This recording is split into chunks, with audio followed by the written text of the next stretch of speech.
دریائے دجلہ کا کنارہ ہے، ایک مچھلی کا بچہ ہے جو دریا کی لہروں کے سمت بھاگتا چلا جا رہا ہے، اور ایک مگرمچھ منہ کھولے ہوئے سے جا رہا تھا، وہ مچھلی اس کے منہ میں آ رہی تھی۔ اور ابھی تو ممبر سے کچھ بھی نہیں پڑھا گیا اور لوگ پریشان ہو گئے، ابھی تو ان کے دروازے پہ آنے والے فقیر سمجھ میں نہیں آ رہے۔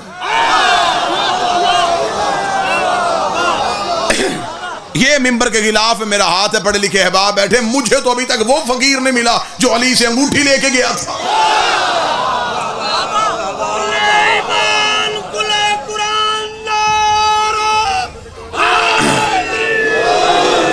وہ جس نے امیر المومنین سے آ کے انگوٹھی لی، وہ کون سا فقیر تھا؟ میرے ذہن میں تو ابھی تک کئی سوال وہ رکے ہوئے ہیں، یہ کون سا فقیر تھا جس کی آواز علی نے نماز میں سن لی؟ جبکہ علی کہتے ہیں کہ میری نماز توحید سے گفتگو کا نام ہے۔ جب اللہ اور علی گفتگو کر رہے تھے تو درمیان میں فقیر کی آواز علی کو کیسے آئی؟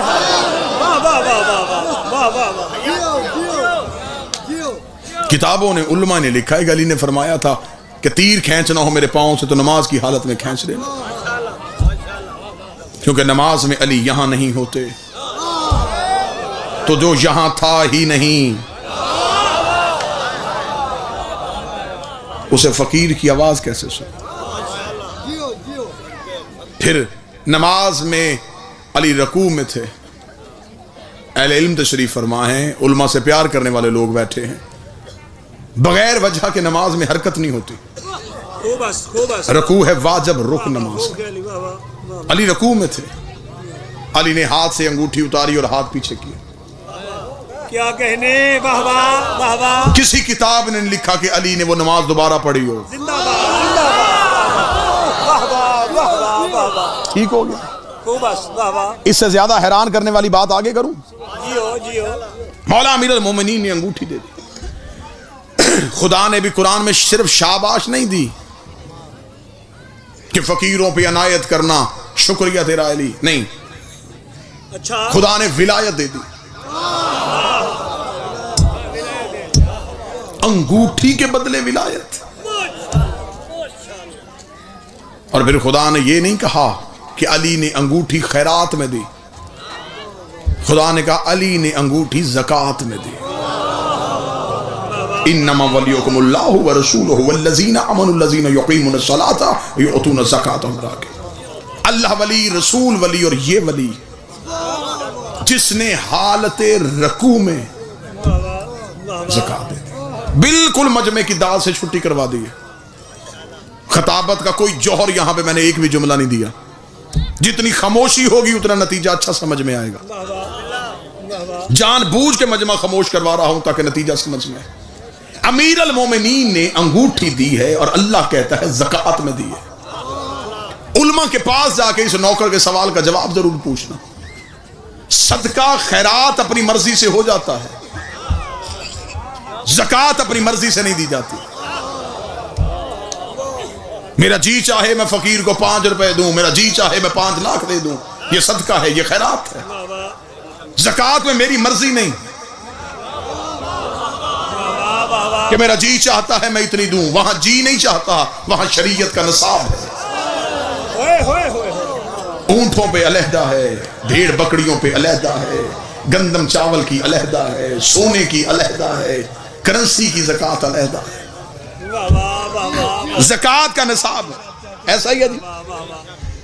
کسی انسان نے حساب کروایا، اس کی زکوٰۃ بنے 500 روپیہ، اب وہ 501 بھی نہیں دے سکتا، 499 بھی نہیں دے سکتا۔ کیوں؟ اس وجہ سے کہ زکوٰۃ اتنی بنی ہے، زیادہ دے گا تو وہ زکوٰۃ نہیں۔ 500 تک زکوٰۃ ہے، 1 روپیہ زکوٰۃ میں نہیں گنا جائے گا، کم دے گا تو زکوٰۃ پھر بھی نہیں۔ بات سمجھیے گا اور پھر دیکھیے۔ زکوٰۃ کا جنرل فارمولہ کیا ہے؟ جائیداد کا 2.5%۔ علی نے انگوٹھی دی زکوٰۃ میں،